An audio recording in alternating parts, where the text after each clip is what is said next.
Hello my friends, my name is Dragonheart the Prince of Wales and welcome to another video on my channel. Do you know I quite like doing this, just sitting down in my living room, sticking my phone on. I am going to think about it, I am going to be putting the PC on and setting up the cameras and this and that and everything. I can just hit the record button, talk and then just sit down and talk about something. So I quite like this format of doing stuff. I also quite like talking about things anyway, so I think it's pretty handy. I do apologise though if you do hear little dingles and stuff in the background. My cats are currently the other side of the living room and they are playing with their balls, toys, you know what I mean. Anyway, this video is going to be called Biggest Gaming Regrets or Biggest Regrets in Gaming. And I'm going to share a couple of stories with you about what some of mine are. And then if you want to leave some comments below as to what your biggest regrets are in gaming, then please let me know. I got quite a few corkers. So we'll begin by talking about the PlayStation 5. I haven't been able to get one. I've been trying for the past year. I've come close on a few occasions, but I've never been able to get one. And I'm obviously gutted by this because I really, really want one. But maybe it's a blessing in disguise because the console's expensive. Obviously, if you go on eBay or something like that, it's even more because of scalpers and stuff. And I'm not paying above retail anyway when I do eventually get one. Um, but that's left me with my PS4, which is great. However, my PS4, I used to have two PS4s. I used to have my 500 gig and my 1 terabyte. I gave my 500 gig to my little nephew, who's got into gaming quite recently. He loves playing PES and things like that, and Fortnite. Each to their own. I gave that to him as a Christmas present. I used to have a PS3 years ago when I went from my PS3 to my PS4. I gave my PS3 to my niece when she got into gaming. So I got them both into gaming. I give them my old consoles. I used to have a Wii back in the day, Nintendo Wii. Again, I gave that to my sister. I think my sister ended up selling it on eBay or something years later because I never played it. Well, not that I never played it, I just didn't play it much, you know. And I've had loads of consoles down the years, you know, Game Boy Color, Game Boy Advance, and DS. I've had the PlayStation 1, 2, 3, 4, and PSP. I bought the PSP and ended up playing like one game on it. I think it was Worms or something. And then after like a month or so of owning it, I sold it on eBay to get my money back. Now you'll see a common theme with some of the things I've mentioned here, and that is that I have something and I get rid of it straight away, and that's one of my biggest regrets because I like to have a game library and games consoles. I love having a collection, but I'm terrible with money. Basically, I'm crap with money. I'm a lot better now. I'm a lot better in 2021 than I've ever been. I think the last certainly the last 6 months, probably the last 12 months, I've focused more on saving. I got a couple of savings accounts. I'm putting money into that every month. I'm not spending money on needless things or stuff which I don't necessarily need. It all comes down to wants and needs at the end of the day. It's Maslow's hierarchy of needs if you want to go all official on it. And it's quite challenging, but and it's difficult, especially when you're somebody who's grown up, who's been used to buying things. And you know, I'm quite a selfish person, as in if I want something, I usually get it. But regardless of whether I have the money to do it or not, I work that out afterwards, sort of thing. I was a bit reckless, but I'm a lot better now. But what that meant for me is that if we go back to my PS4, the whole point of me getting rid of my PS4, my first one, to my nephew was so that I'd get the PS5. I'd have one upstairs, one downstairs. I could play games on my PS4 or my PS5. I could use the PS4 as a multimedia device so I can watch Netflix, which I do anyway, like Netflix and Amazon Prime and things like that. Uh, but because I haven't been able to get a PS5, I've only got the one PS4, so it means I have to take it upstairs and downstairs, upstairs, downstairs every week when I want to use it for different things. If I want to use it on the TV downstairs, which is a bit bigger and I can see better because I got bad eyesight, that's great. Or if I want to go upstairs and chill in bed, play Apex, a couple of rounds of that, I can chill in bed and do that. So it's quite challenging with one console, but there we go. That's just how things have worked out. But the regret, apologies if you can hear buzzing as well. I think somebody's doing something outside. Ugh. Some workmen, I think.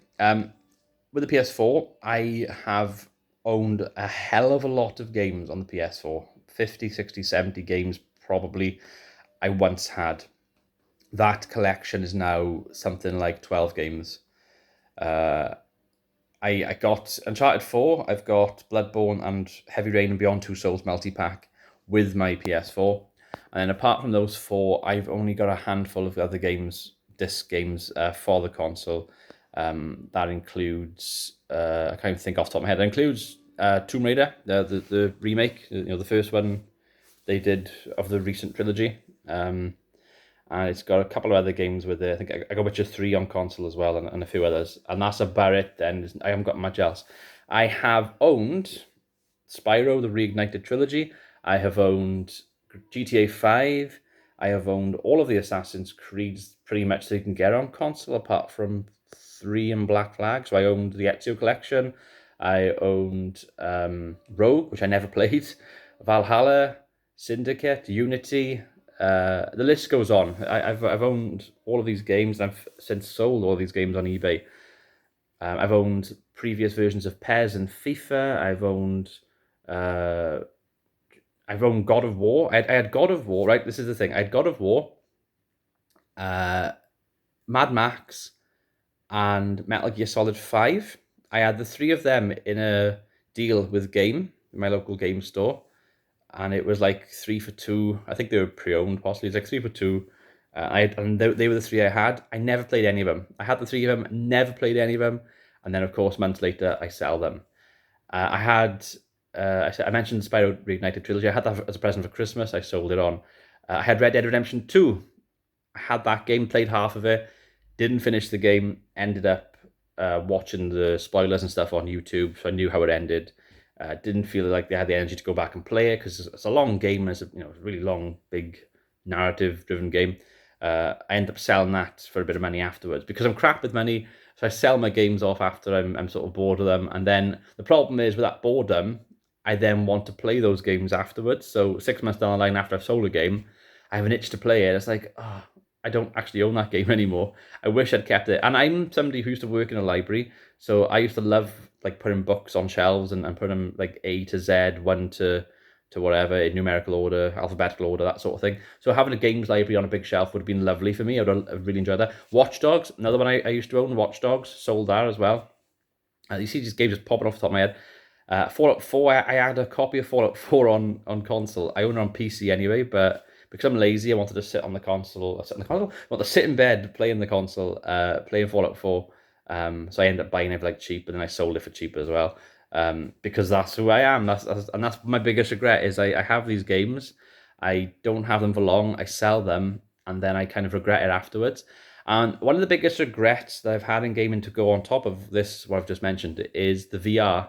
So I wanted to play Nintendo. I wanted to play PlayStation VR for a long time. I've always been intrigued by it. One of the things I've mentioned to my friends in the past is that I would love to play a FIFA or a football game with a career mode that's realistic and have VR. So you're the player. So when you're like moving to like head the ball and stuff. So if like the ball's coming in, I'm looking at my VR headset, it's coming across, I can then turn my head, press like the circle button or something and try to head it. And then when you run in, your head's sort of running with it. I mean, motion sickness would be absolutely terrifying with that sort of thing, I think. But it'd be awesome to sort of be on the field, like be inside the stadium looking around. I'd find that amazing. So that's like my dream one day, to be able to do that with gaming. But going back to the point I'm making here, I went and bought myself the Nintendo. I did it again, not Nintendo, the PlayStation VR 2, right? It was the one with the VR Worlds box set. It cost like 300 quid. I bought it from Game. I bought it in January of 2020, okay? Loved it, played it. I had No Man's Sky as well. I also had, what was it? It'll come now. Blood and Truth. It's like a SAS type game, almost like an action film. It's really good. I had that game as well. And also you had Astro's Playroom, which is like a free download on PlayStation Store. So I had these games on it. I didn't have the motion PlayStation Eye things, which would have probably helped. And I could have played more games because some games require that, but that's beside the point. I had it in the January. I played it. I loved it. After like a month or two, the novelty sort of wears off. I don't really play it. I get busy with work, I get stressed, I get whatever, blah, blah, blah. The pandemic happens in the March. I get redeployed in the May for a couple of months. I'm not really thinking straight. I'm not really myself. And I haven't touched the console or the VR for a long time. So I end up selling it. I sell the VR, I sell all the stuff with it, the headset, the components that come with it. I sold all the games in a bundle that I had with the console. I had a stand that I bought separate that I put into the listing. I sold it. I got most of my money back. I did make a bit of a loss, if I'm being honest. I did lose like 30 to 40 quid, I think. I think I bought it for 300. I sold it for like 2.6 something or 2.7. It might have been. I can't remember off the top of my head. So it wasn't a big loss, but at the same time, I had the urge to play VR afterwards, didn't I? That happened, and then we get to a few months later, and I wanted to play. Oh, what happened outside? Got all this stuff happening outside, but here there's a van. What is this van doing? Totally distracted right now. There's a van outside. My cats are on the scout. They're looking out for me. Am I getting post? Are they going to give me post? No, it's going back in. I don't think there's any post to me today. Nope, they're going. They're gone. That was weird. The point I'm making is that a few months later, I wanted to play VR, and then I regretted it. And this is the thing, my PlayStation collection. I love playing PlayStation, but it's a bare bones collection. It could be a lot better, and I am gutted by that. I would have enjoyed to play some of those. Go back and play Watch Dogs or something, or whatever, or play GTA 5, have another run of that, or go back and finish off Red Dead 2, and or even stream some of these things, because I'm getting back into streaming, and that would have been fun. But that's my biggest regret in gaming, is how me being terrible with money has affected me not being able to collect games and collect consoles and stuff the way that I would like to. That's one of my biggest regrets. This is why PC gaming is such a good thing, because if you buy the game, you pretty much have it unless you play like more than if you play less than 2 hours, you can refund it if you think the game is a bit shit or whatever. And I think there's extenuating circumstances on these forms you can fill in on Steam, where even after 2 hours you can perhaps get your money back or something in like Steam credit. But for the most part, you buy a game on PC, you keep it in your games library, whatever library that may be. And in some ways that's good, because it does mean that you can always go back and play it. Whereas my situation with physical copies of games, there's always that urge to sell them, which is fine, because a lot of people like play it. Once they finish the game, they'll sell it. But my point is that I'm a bit lazy, and I sometimes don't finish the game. I go back, and then years later or whatever, I want to play it. So that's my biggest regret with gaming. I want to know what you guys think and what your biggest regrets with gaming is. Is it something similar? Is it something completely different? Let me know. I've been Dragonheart. Until next time, goodbye.